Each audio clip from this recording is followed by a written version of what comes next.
Good evening. Welcome to our study of the Letters of Swami Vivekananda. We'll open with a chant.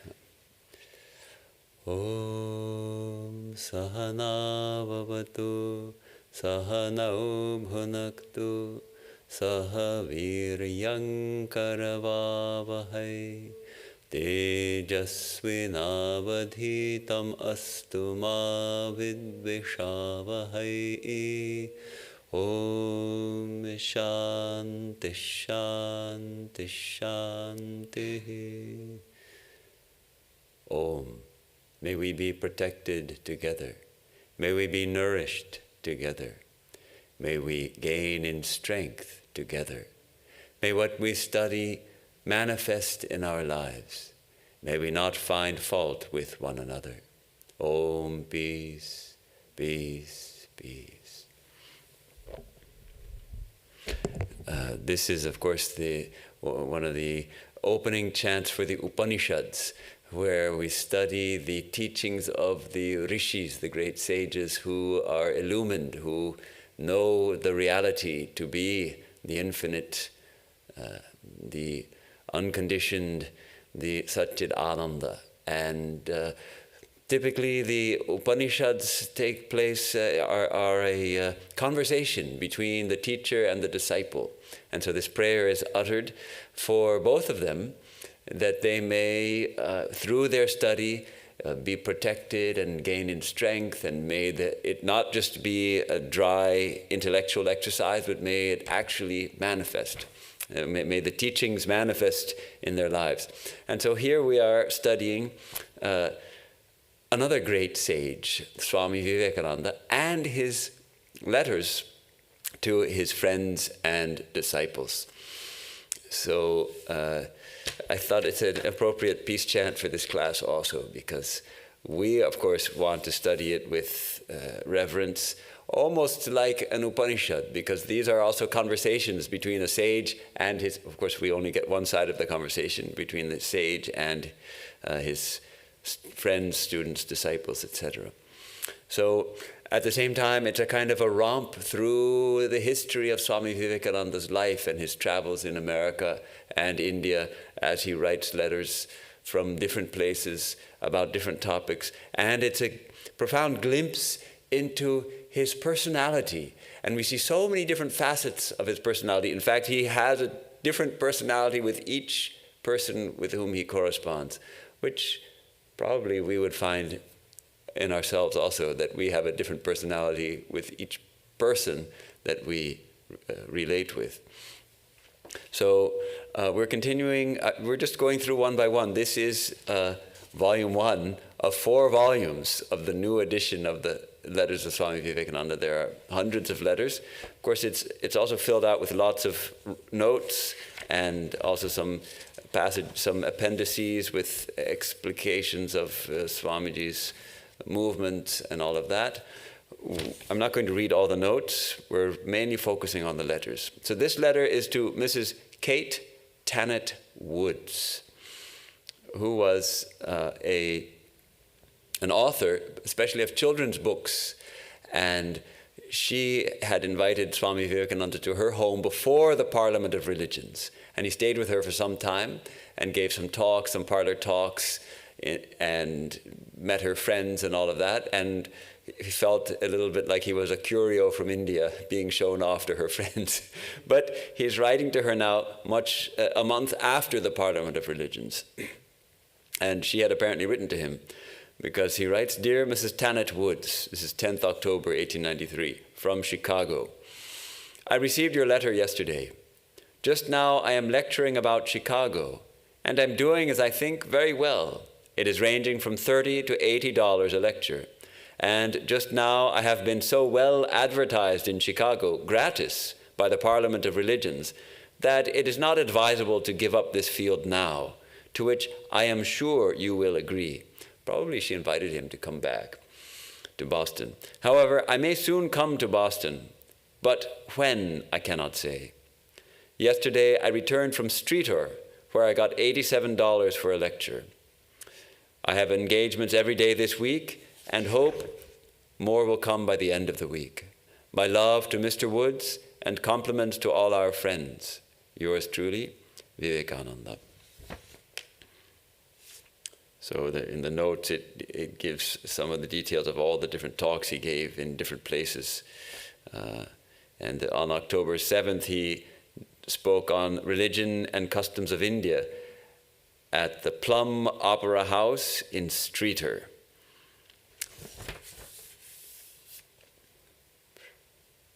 Next letter is written to Professor John Henry Wright, who we know, just last week we had another letter to Professor Wright.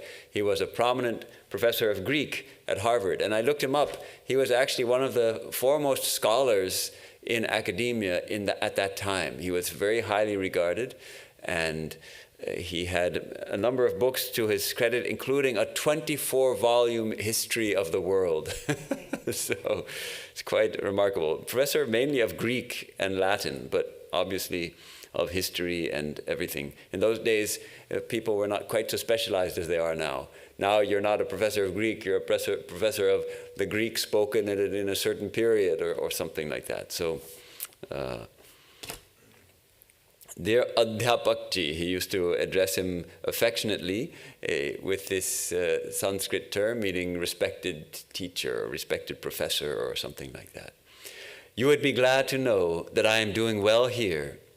He's writing Care of the Lions, care of J. Lyons, 262 Michigan Avenue, Chicago, 26th October, 1893.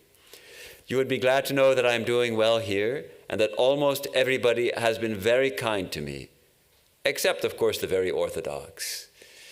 Many of the men brought together here from far-off lands have got projects and ideas and missions to carry out, and America is the only place where there is a chance of success for everything.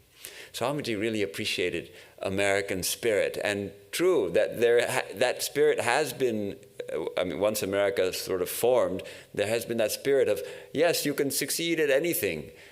Anybody can come and start their own business and live the American dream and all of that.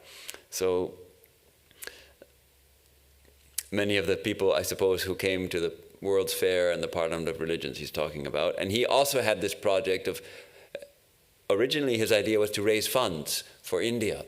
And as we'll see the next paragraph, but I thought better and have given up speaking about my project entirely, because I am sure now the heathen draws more than his project. It means himself. The heathen means himself. So I want to go to work earnestly for my own project, only keeping the project in the background and working like any other lecturer. We have to say that though Swamiji had this tremendous love for his motherland, and his heart bled for the poor in India, and he wanted to raise funds and help them. But when he came to this country, he also saw the spiritual poverty of the people here. And so it wasn't just he's come here to milk the Americans to get some money for India. He was here, he is a world teacher, so he came to bless Americans also with the teachings of Vedanta.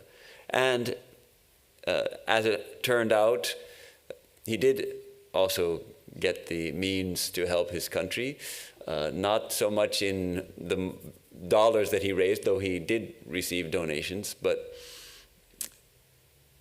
in, first of all, the way that India finally recognized him after he was successful in America, and secondly, by spreading the teachings of Vedanta broadcast in America and England, and how he said the English empire is the greatest machine ever developed for the dissemination of ideas. I intend to put my ideas right in the center of this machine, and they will spread all over the world. So something like that has happened. And then he speaks, and he doesn't write to anybody else quite in this tone of this next paragraph. He who has brought me hither and has not left me yet will not leave me ever, I am sure. That sentence, he speaks in that kind of beautiful mood of absolute faith and dependence on the divine. And not only faith, but direct experience, because he would receive the guidance of his master, he would receive the guidance of the Divine Mother for whatever he was doing. You will be glad to know that I am doing well, and expect to do very well in the way of getting money. Of course, I am too green in the business, but would soon learn my trade. I'm very popular in Chicago, so I want to stay here a little more and get money. Now, it sounds very curious. Swami Vivekananda, the all-renouncing monk, and here he's writing, get money, no? But not for himself. But it's funny, green in the business. We know that he signed up with a lecture bureau who cheated him. They wrote a bad contract and they cheated him a lot. And finally, he was helped to get out of that.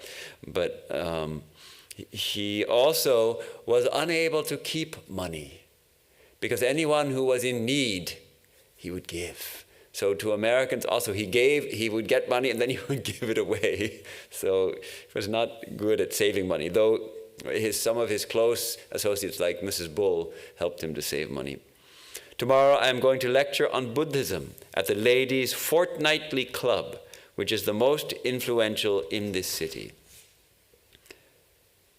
How to thank you, my kind friend, or him who brought you to me, for now I think the success of my project probable, and it is you who have made it so. May blessings and happiness attend every step of your progress in this world. My love and blessings to your children. Yours faithfully ever, Vivekananda. He had 3 children. One of his daughter, the eldest, died prematurely. She died at 16 within a year or two of this letter. And Swamiji writes a letter of condolence. I thought it would be nice just for a second to read a little bit about the Lyons with whom he is staying right now. Mr. John B. Lyon at 262 Michigan Avenue. This is the reminiscence of John Lyon's granddaughter. And this is a lovely, let me just read this paragraph. Before the Congress or Parliament of Religions met in Chicago at the time of the Columbian Exposition in 1893, members of various churches volunteered to ask into their homes as guests, delegates to the Congress. My grandmother, Mrs. John B. Lyon, was one of these, requesting, if possible, that a delegate who was broad-minded be sent to us, as my grandfather was much interested in philosophy, but heartily disliked bigots. Our home was 262 Michigan Avenue, a pleasant, somewhat old-fashioned frame house, painted olive green with boxes of red geraniums across the front. It was full of guests all that summer, as my grandparents were naturally hospitable, and this World's Fair was a very exciting and fascinating affair. In fact, millions of people came to see the World's Fair over the course of the months it was, the year that it was open. So all our out-of-town relatives and friends were eager to come to Chicago to see it. When word came that our delegate was to arrive on a certain evening, the house was so crowded that my grandmother had to send her elder son to a friend's house to have his room for our guest. We had been given no idea who he would be, nor even what religion he was representing. A message came that a member of our church, the First Presbyterian, would bring him after midnight. Everyone went to bed except my grandmother, who waited up to receive them. When she answered the doorbell, there stood Swami Vivekananda in a long yellow robe, a red sash, and a red turban. A very startling sight to her, because she had probably never seen an East Indian before. She welcomed him warmly and showed him to his room. When she went to bed, she was somewhat troubled. Some of our guests were Southerners, as we had many friends in the South, because we owned a sugar plantation on the Bayou Teche in Louisiana, or Teche, I don't know how that's pronounced, T-E-C-H-E, Bayou Teche in Louisiana. Southerners have a strong dislike for associating with anyone but whites. Well, we should qualify that. White Southerners in those days had a strong dislike for associating with anyone but whites, because they stupidly think of all people who are darker as Anyhow, we were going to skip this part. My grandmother herself had no color prejudice, and she was sufficiently intelligent anyway to know that Indians are of the same inheritance as we are. When my grandfather woke up, she told him of the problem and said he must decide whether it would be uncomfortable for Swami and for our southern friends to be together. If so, she said he could put Swami up as our guest at the new auditorium hotel near us. My grandfather was dressed about half an hour before breakfast and went into the library to read his morning paper. There he found Swami, and before breakfast was served, he came to my grandmother and said, "I don't care a bit, Emily, if all our guests leave. This Indian is the most brilliant and interesting man who has ever been in our home, and he shall stay as long as he wishes." So that was the way their friendship started. And in fact, it became so close that afterwards, Swami calmly remarked to a group of to a group of Mr. Lyon's friends one day at the Chicago Club, "I believe Mr. Lyon is the most Christ-like man I have ever met." So he very much became very close. And it's worth reading these reminiscences of Corlinia, who was 6 years old at the time, and she would go to his room and sit on his lap, and he would tell her stories of India and describe all the colors and the animals and the markets and all those things. And she loved it. And she also writes how sometimes she would come to the room and then she would realize, oh, I shouldn't trouble him now because he was meditating. So beautiful reminiscences. So let's move on to the next letter. He's still staying with the Lyons. It's 2nd November, 1893. And he's writing to his very dear disciple, Alasinga Perumal, who had played a role in raising funds for him to come to America, and whom he had written that, "I'm in trouble before the Parliament, I'm running out of money, help, send some money if you can." And who later on received so much encouragement, but also so much scolding from Swami Vivekananda. "Dear Alasinga, yesterday I got your letter. I am so sorry that a moment's unbelief and weakness on my part would cause you all so much trouble. Well, when Chabil Das left me, I felt so destitute and out of pocket that in my despair I sent you the telegram. Since then, the Lord sent me friends. At a village near Boston, I made the acquaintance of Dr. Wright, professor of Greek in the Harvard University. He sympathized with me very much and urged upon me the necessity of going to the Parliament of Religions, which he thought would give me an introduction to the nation. As I was not acquainted with anybody, the professor undertook to arrange everything for me, and eventually I came back to Chicago.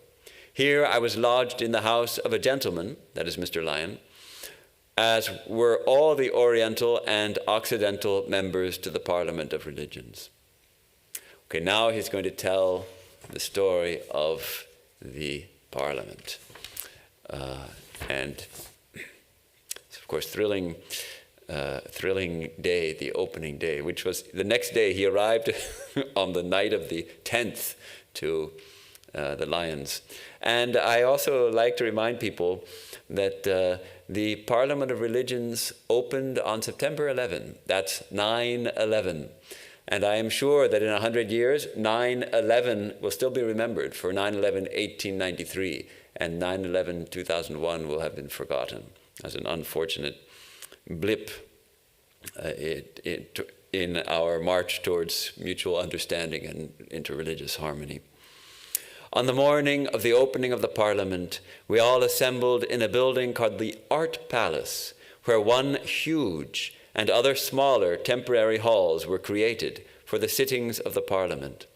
Men from all nations were there. From India were Mazumdar of the Brahmo Samaj and Nagarkar of Bombay. Mr. Virchand Gandhi represented the Jains, and our Mr. Chakravarti, means Jnanendranath Chakravarti, represented Theosophy with Mrs. Annie Besant. Of these men, Mazumdar and I were, of course, old friends, and Chakravarti knew me by name.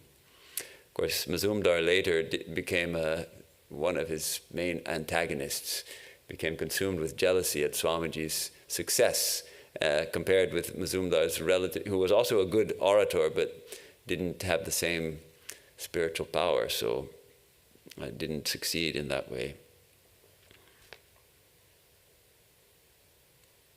Interestingly, Annie Besant also has some reminiscences of Swami Vivekananda. A striking figure, clad in yellow and orange, shining like the sun of India in the midst of the heavy atmosphere of Chicago. Monk, they called him, not unwarrantably, warrior monk was he, and the first impression was of the warrior rather than of the monk, for he was off the platform, and his figure was instinct with pride of country, pride of race, the representative of the oldest of living religions. He brought her message. He spoke in her name. Purposeful, virile, strong, he stood out, a man among men, able to hold his own. So he continues the description. There was a grand procession, and we were all marshaled onto the platform. Imagine a hall below and a huge gallery above, packed with 6,000 or 7,000 men and women representing the best culture of the country, and on the platform, learned men of all the nations of the earth. And I, who never spoke in public in my life, to address this august assemblage, double exclamation point. It was opened in great form with music and ceremony and speeches, and then the delegates were introduced one by one, and they stepped up and spoke. Of course, my heart was fluttering, and my tongue nearly dried up. I was so nervous. I could not venture to speak in the morning.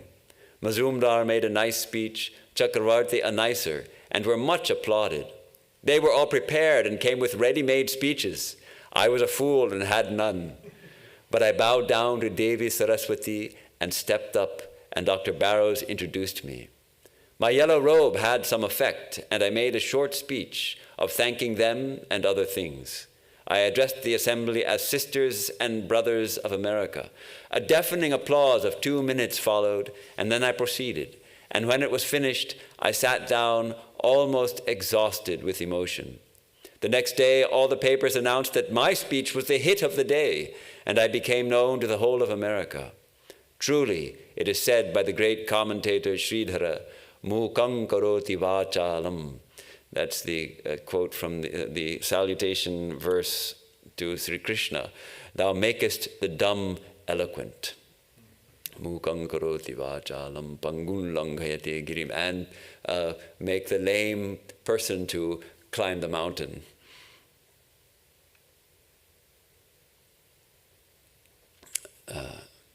His name be praised. From that day, I became the celebrity, and the day I read my paper on Hinduism, the hall was packed as it had never been before. Okay, there's a very revealing quote here from Swamiji. Much later, in May 1900, he was spending a couple of weeks at Camp Taylor in Marin County, California, and he revealed this. He said, "In my first speech in this country, in Chicago, I addressed that audience as Sisters and Brothers of America, and you know that they all rose to their feet. You may wonder what made them do this. You may wonder if I had some strange power. Let me tell you that I did have a power, and this is it. Never once in my life did I allow myself to have even one sexual thought. I trained my mind, my thinking, and the powers that man usually uses along that line, I put into a higher channel, and it developed a force so strong that nothing could resist it." So this is the power of brahmacharya, of restraining the sexual urge. Tremendous. And fascinating that he would reveal this 7 years later. And of course, at that, Mrs. Blodgett, Roxy Blodgett remembers Swamiji. She saw him at the Parliament, and she said that after he gave his speech, scores of women were clambering over the benches to get to him. And she said to herself, "My boy, if you can withstand that onslaught, you are indeed a god." And of course he did withstand it. So let's read a little further.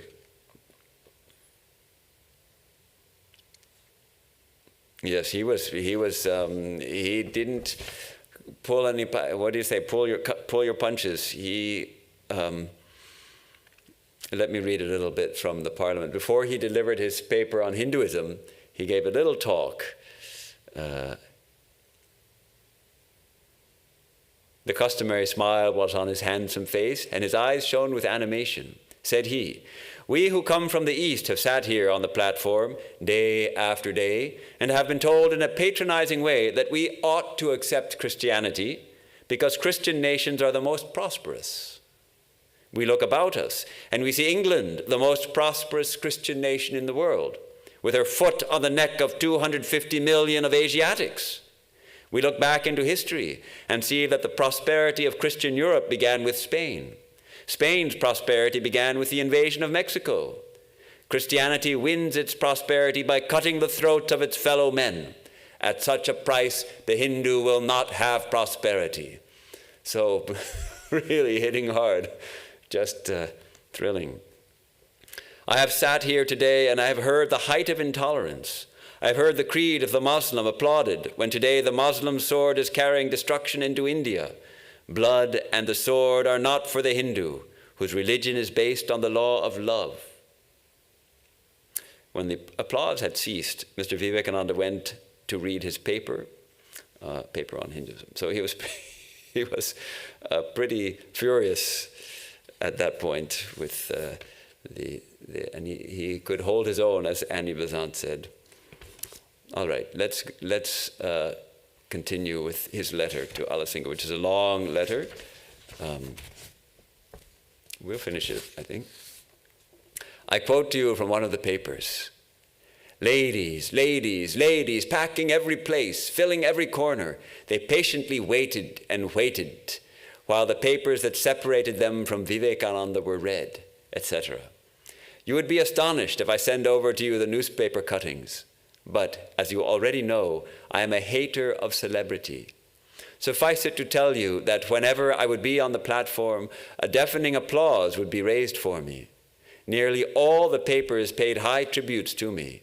Even the most bigoted had to admit that, quote, this man with his handsome face and magnetic presence and wonderful oratory is the most prominent figure in the Parliament, etc., etc.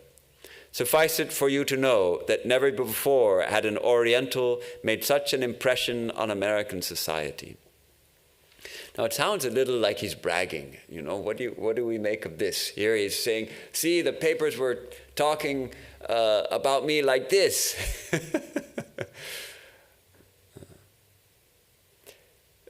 Swami Vivekananda had, it seems, no self-consciousness.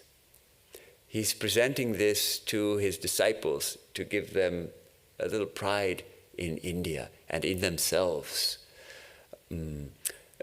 Why I say he had no self-consciousness? Because that beautiful anecdote related by Sarah Ellen Waldo. So Miss Waldo was, of course, a close disciple, and she had met and searched for a teacher for a long time. She had met many people, and they always fell short. There was always something that they fell short. So she was waiting, as she got to know Vivekananda, she was waiting nervously to see, well, maybe he also fall short. And one day they were in New York in the brownstone, and there was a big full-length wall mirror in the room. And she watched Swamiji, and he would be pacing back and forth, and he'd stop in the mirror and look at himself for a little while, and then he'd go back to pacing. And she thought, oh, this is it. He's full of vanity. And after a few minutes, he said, you know, Ellen, it's the most curious thing. I look and look at myself in the mirror, but when I look away, I cannot remember what I look like. So that is Vivekananda. Now he's going to praise Americans. and how to speak of their kindness. I have no more wants now. I am very well off, and all the money I require to visit Europe I will get from here. So you needn't trouble yourself any more with sending money. One thing, did you send up the 800 rupees in a lump? I have only got 30 pounds from Cook's. If you and the Maharaja sent it separately, that's the Maharaja Ajit Singh, sent it separately perhaps, the whole has not reached me yet. If you sent it in a lump, please inquire. A boy called Narasimhacharya has cropped up in our midst. He has been loafing about the city for the last 3 years. Loafing or no loafing, I like him. Please write to me all about him if you know anything. He knows you. He came in the year of the Paris exhibition to Europe. Narasimhacharya ended up being not only a loafer, but also a mooch. And Swami Vivekananda ended up giving him several times money because he had no money, and finally had to pressure his relatives to help get him out of America back to India.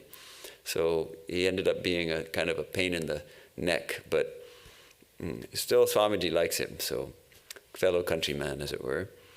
I have now more than 200 pounds in my pocket after paying the heavy expenses of clothing, etc., and I have not to spend a cent for my boarding and lodging, for many of the handsomest houses in this city are open to me, and all the time I am living as a guest with somebody or other. There is a curiosity in this nation such as you meet with nowhere else. They want to know everything, and they're women. They are the most advanced in the world.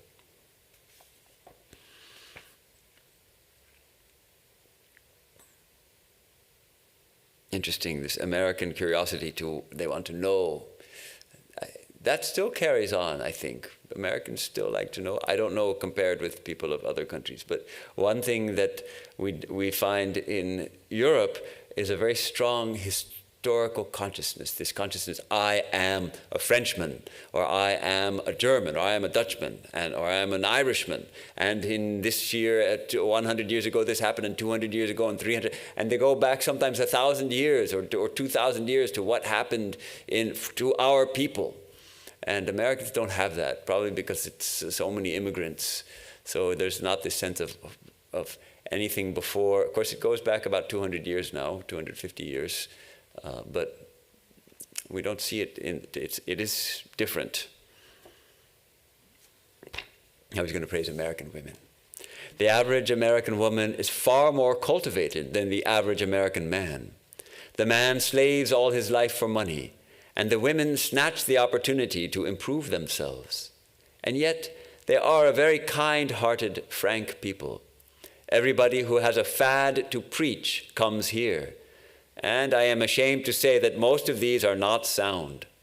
The Americans have their faults too, and what nation has not? But this is my summing up. Asia laid the germs of civilization, Europe developed man, and America is developing women and the masses. It is the paradise of the women and the laborer. Now contrast these with our masses. See, in those days, women still couldn't vote. No, it wasn't like, but he's comparing with India. Contrast these with our masses and women, and you get the idea at once. And the Americans are fast becoming liberal. Judge them not by specimens of hard-shelled Christians, it is their own phrase, that you see in India. There are those here too, but their number is fast decreasing, and this great nation is progressing rapidly towards that spirituality, which is the standard boast of the Hindu. So, yes, America still has its hard-shelled Christians. In fact, at the Kali immersion the other day, there was a group they were singing hymns on the beach with a guitar and they had a little microphone. I don't know, did you see them? And apparently they were talking with one of the nuns and told her, you know, Jesus is the only way. So even now in America, you have the people who haven't yet figured it out and think that Jesus is the only way. But on the whole, but they were very warm. They had nice smiles. They had great faith. They had love for Jesus, no doubt. And They were friendly, they weren't aggressive, but still they were of the mind to convert us heathens, apparently. Good luck.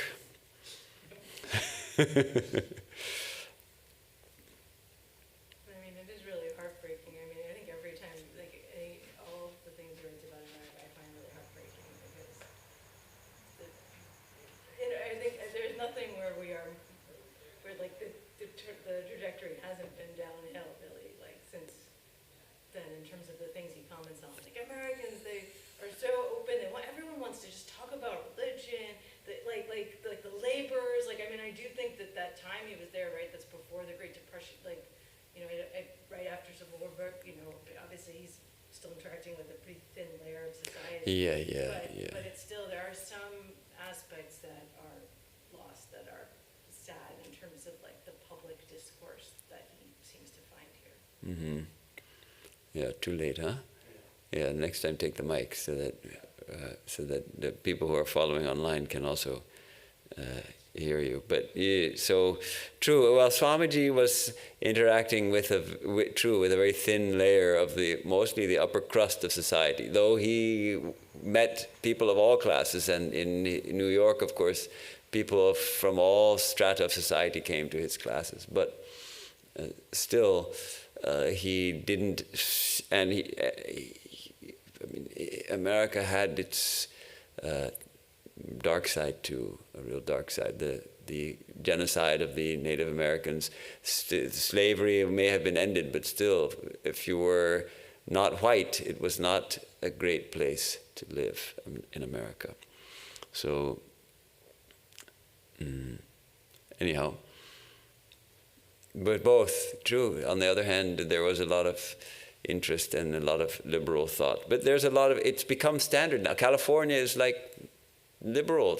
I can walk around like this and nobody bats an eye. It really depends where you are in California. Right? If you leave the cities, pretty quickly it changes. I mean, even if you went down to visit Huntington Beach, it'd be very different. Yes, true. Well, slowly but surely, Swamiji's words, he says, my words are truth and fire, and they will burn their way into your bones. So they're spreading slowly but surely. There are those here too, he says, but their number is fast decreasing, and this great nation is progressing rapidly towards that spirituality, which is the standard boast of the Hindu. The Hindu must not give up his religion, but must keep religion within its proper limits and give freedom to society to grow. All the reformers in India made the serious mistake of holding religion accountable for all the horrors of priestcraft and degeneration, and went forthwith to pull down the indestructible structure. And what was the result? Failure. Beginning from Buddha down to Ram Mohan Roy. Buddha, of course, we know, Ram Mohan Roy is the founder of the Brahmo Samaj. Everyone made the mistake of holding caste to be a religious institution and tried to pull down religion and caste all together and failed. But with all the ravings of the priests, caste is simply a crystallized social institution which, after doing its service, is now covering the atmosphere of India with its stench, and it can only be removed by giving back to the people their lost social individuality. Every man born here in America knows that he is a man. Every man born in India knows that he is a slave of society. Interesting, this idea of it being a social institution. And we see definitely the reports of, I can't remember his name now, a scholar, a Catholic scholar of religion who lived in India and was also a cross-cultural scholar of Hinduism. Gerald, what's his name? Jeffrey Gerald. Huh? No. And these are currently working. Anyhow, he reported on the Christian, a Catholic church in South India that had separate entrances for the Brahmin Catholics and the non-Brahmin Catholics in the church. So they're no longer Hindu, they're Christian, but they're still observing caste. So in that case, you certainly can't blame religion for the institution. And America has its castes as well, certainly. Now, freedom is the only condition of growth. Take that off, the result is degeneration. With the introduction of modern competition, how caste is disappearing fast. No religion is now necessary to kill it. The Brahmana shopkeeper, shoemaker, and wine distiller are common in North India. And why? Competition. That's because it is unthinkable, I mean, in the conservative circles, that someone who is a Brahmin will have a shop, keep shop, or make shoes, or even worse, make alcohol, make liquor. No man is prohibited from doing anything he pleases for his livelihood under the present government, and the result is neck-and-neck competition. Thus thousands are seeking and finding the highest level they were born for, instead of vegetating at the bottom. Interesting. That's a nice way that we are actually called to seek, to find the highest level we are born for, that we are born with a purpose in life. Of course, our highest purpose is to know God. But aside from that, we have a swadharma, we have our own calling in life, and we are also called to find God and serve God in the context of that calling. And the crystallized caste says, well, you're born the son of a shoemaker, you're going to be a shoemaker. You're born the son of a temple priest, you're going to be a temple priest. You're born the daughter of an accountant, you have to be an accountant. So that is vegetating, because very often an accountant's daughter doesn't want to be an accountant. Neither does a temple priest's son want to be a temple priest. In some cases they do, but not in all cases. I must remain in this country at least through the winter, and then go to Europe. The Lord will provide everything for me, so you need not disturb yourself about it. I cannot express my gratitude for your love. It's beautiful that Swamiji, he does express in his letters gratitude. Very often he expresses gratitude to different people. And it's interesting because I was just thinking about this. In India itself, typically in conversation, at least traditionally, it was not common to thank people for things. Like growing up, my father taught us, my mom was always cooked for the family. My father taught us, you have to thank your mother for the dinner, for the food she's cooked. So every day after dinner, we would say, thank you, Mom, for the dinner, or whatever it was. In India, that would be considered vulgar, that you're thanking your mother. That's her duty is to feed her children. She's doing it out of love. And if you thank her for it, it kind of cheapens it. So it's an interesting cultural shift. But here we see Swamiji expressing his gratitude towards his disciple in this case, and towards his friends who supported him in America. I feel like your father, that's very touching also. I mean, America's cultural is different about thank you, but I also think that's I don't hear it. Oh. He's got to turn it on. It's on. But it's just such a lovely story about your father too. It's like, not every table in America does that. You know, we would sometimes get the chance to massage Swami Swahananda's feet, and it was for us.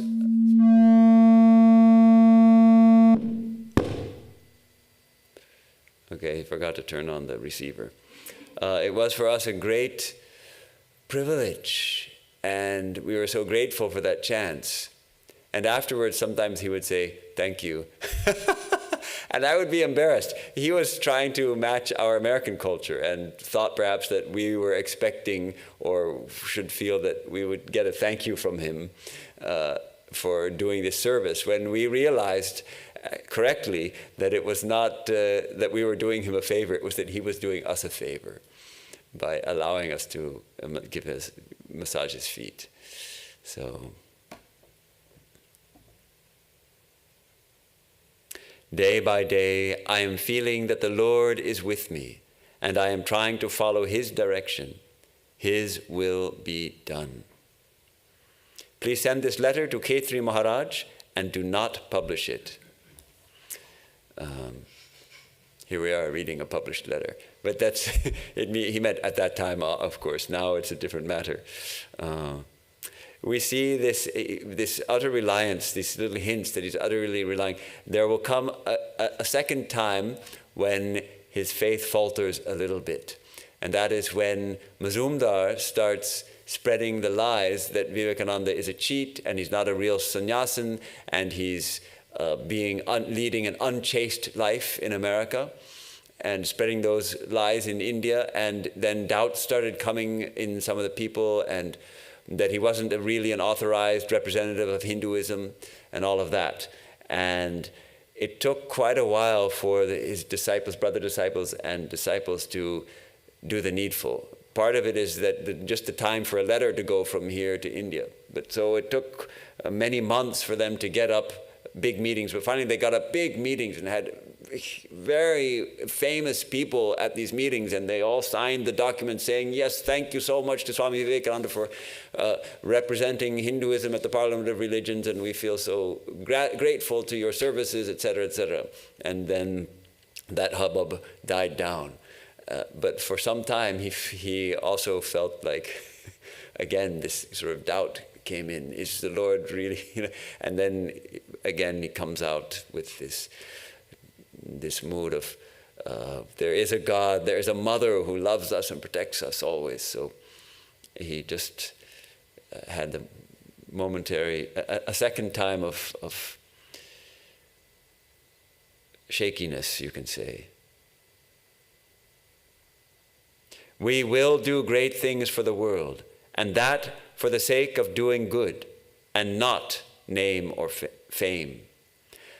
Quote, ours is to do and die, ours not to question why. Be of good cheer and believe in my or your destiny. We are selected by the Lord to do great things, and we will do them. Hold yourself in readiness, that is, be pure, holy, and love for love's sake. Love the poor, the miserable, the downtrodden, and the Lord will bless you.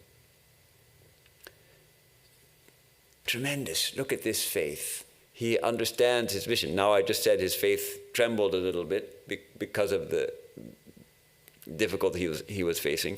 But at root, he has this tremendous faith. Not only faith in the divine.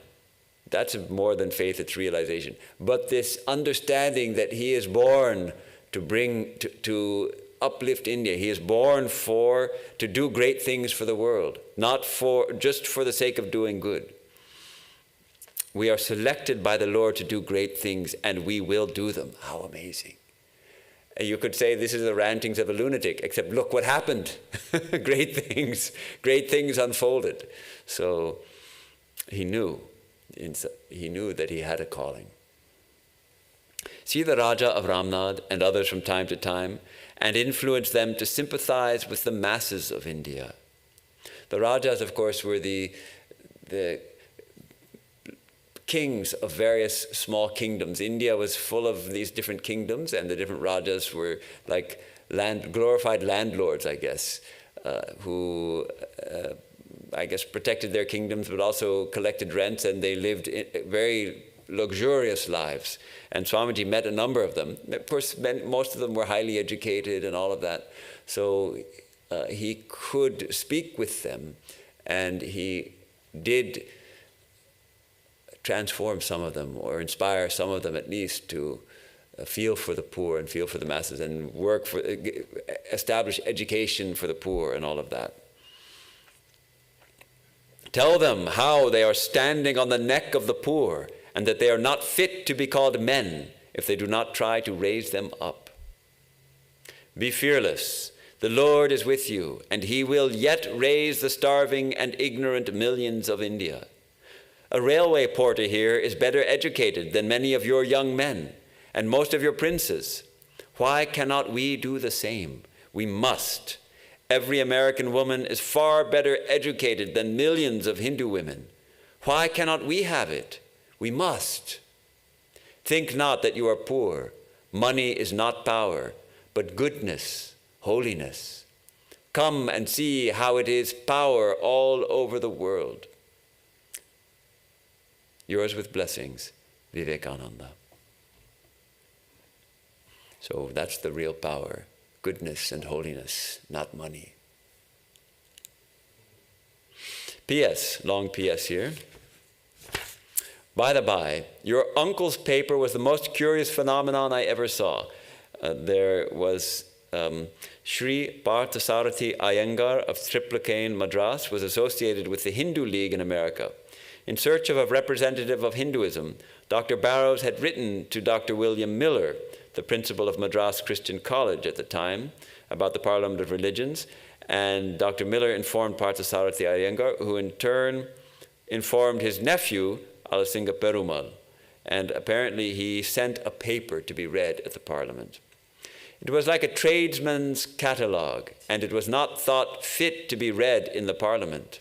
So Narasimhacharya read a few extracts from it in a side hall, and nobody understood a word of it. Do not tell him of it. It is a great art to press the largest amount of thought into the smallest number of words. Even Manilal Dwivedi's paper had to be cut very short. More than 1,000 papers were read, and there was no time to give to such wild perorations. And there was the Dwivedi was also a Vedantic scholar whom Swamiji had met in India. I had a good long time given to me over the ordinary half hour, because the most popular speakers were always put down last to hold the audience. And Lord bless them, what sympathy they had for me, and what patience. They would sit from 10 o'clock in the morning to 10 o'clock at night, only a recess of half an hour for a meal, and paper after paper read, most of them very trivial, but they would wait and wait to hear their favorites. Dharmapala of Ceylon was one of their favorites. But unfortunately, he was not a good speaker. He had only quotations from Max Muller and Rhys Davis to give them. He is a very sweet man, and we became very intimate during the Parliament, Buddhist, of course. A Christian lady from Pune, Miss Jean Sorabji, and the Jain representative, Mr. Gandhi, are going to remain longer in the country and make lecture tours. I hope they will succeed. Lecturing is a very profitable occupation in this country and sometimes pays much. Still it pays much for a very select few giants like former US presidents and people of that stature. 10,000 for a lecture. Mr. Ingersoll, Robert Green Ingersoll, gets $500 to $600 a lecture. Yeah, probably that would be equivalent now to like 100,000 for a lecture, wouldn't it? Or something, I don't know. He is the most celebrated lecturer in this country. Do not publish this letter. After reading, send it to the Maharaja of Khetri. I have sent him my photograph in America. V.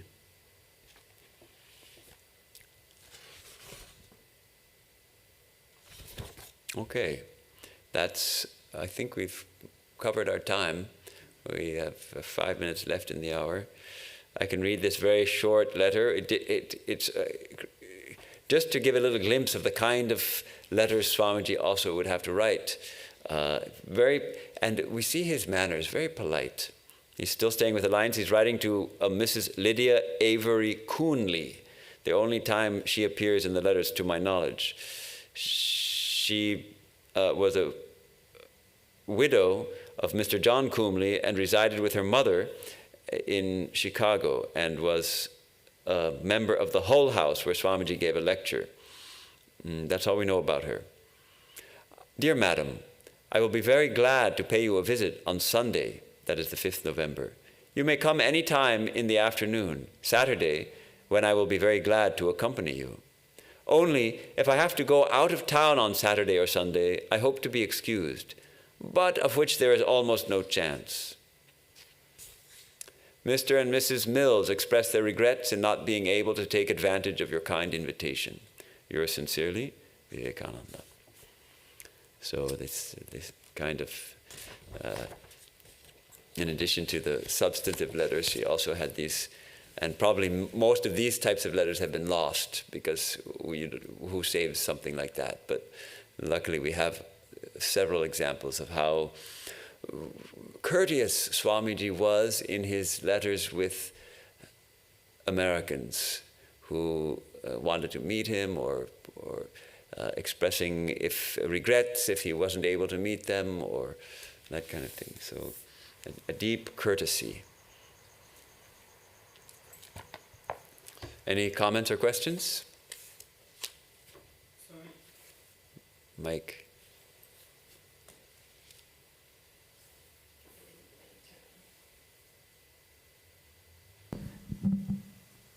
Swami mentioned Swamiji had doubts at times and he had faith at other times, but he already had experience of Nirvikalpa Samadhi, Thakur and all the experiences in India.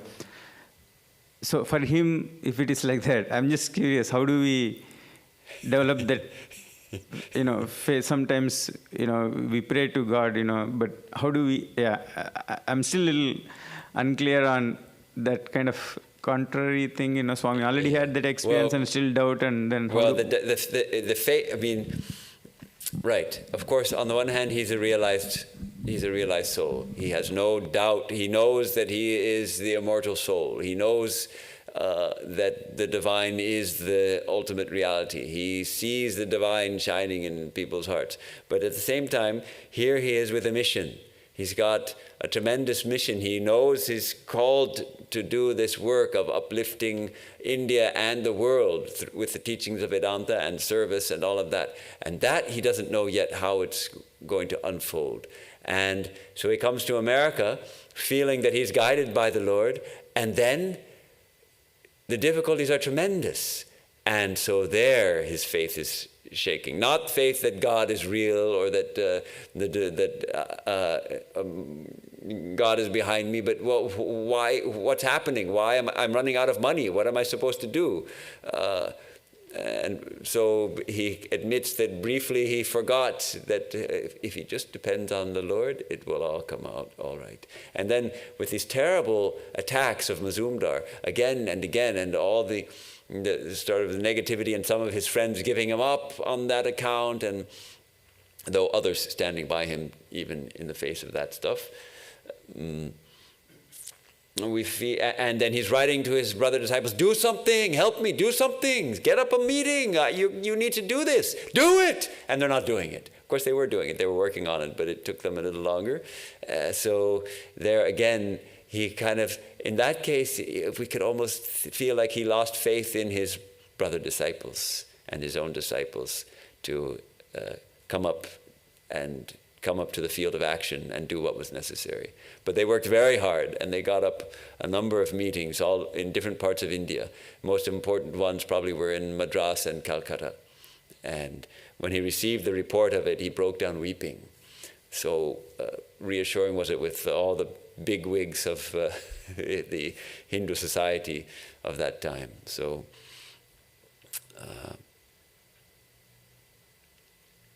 interesting. How do we handle it then?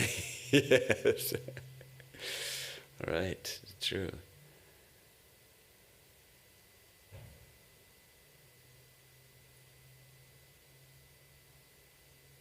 Our condition is different, of course. We don't have a world call. We're not called to be world teachers. We have our own little calling. But even there, yes, we.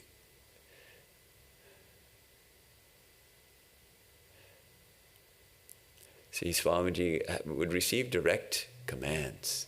He revealed in one of his letters, is it to Mrs. Bull, I think, he's saying, I'm planning to go such and such a day, and then he says, but between you and me, I'm something of a mystic, and do not move without orders, and those have not come as yet. So Swamiji actually received direct command. How that comes, we don't know. We don't hear that command. We're working on purifying ourselves so that we can hear that those direct commands. And if somebody tells us, yeah, God told me to do it, what do we think? We don't think, oh, this is a holy man. We think this guy has lost his marbles, right? So even Swamiji, he wouldn't announce it. He doesn't say, oh, I just received the command from Divine Mother to do such and such. He tells it privately.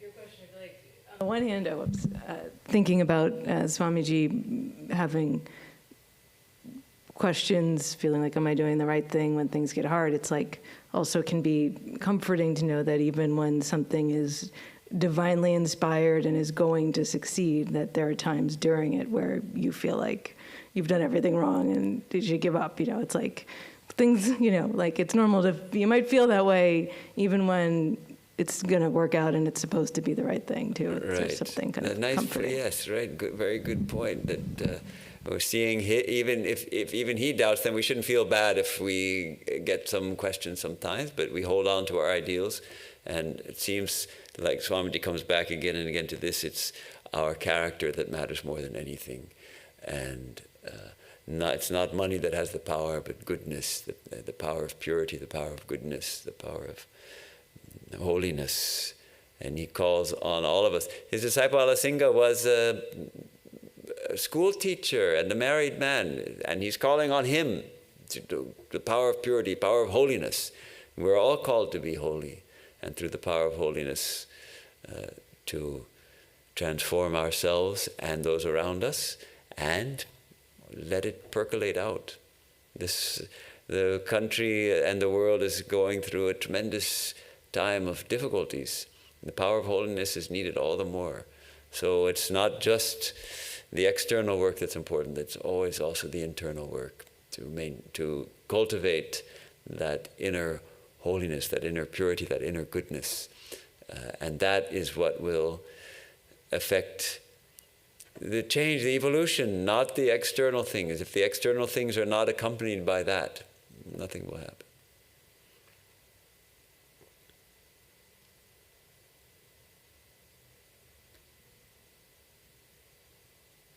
And we are part of this lineage, of this movement of Swami Vivekananda, to bring the teachings to the world and to manifest them in our own lives.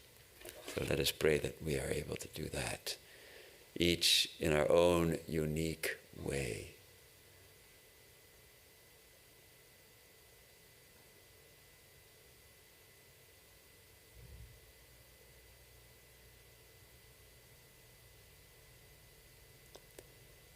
Om asato ma sadgamaya tamaso ma jyotirgamaya mrityorma mritangamaya aviravirma idhi rudrayate dakshinam mukham tena mam pahi nityam. Om Shanti Shanti Shanti. From the unreal, lead us to the real. From darkness, lead us unto light. From death, lead us to immortality. Reach us through and through ourself, and evermore protect us from ignorance by thy sweet, compassionate face. Om peace, peace. Thank you for joining me for this thrilling exploration of the Letters of Vivekananda. Thanks also to those who joined online. And we'll do it again next month.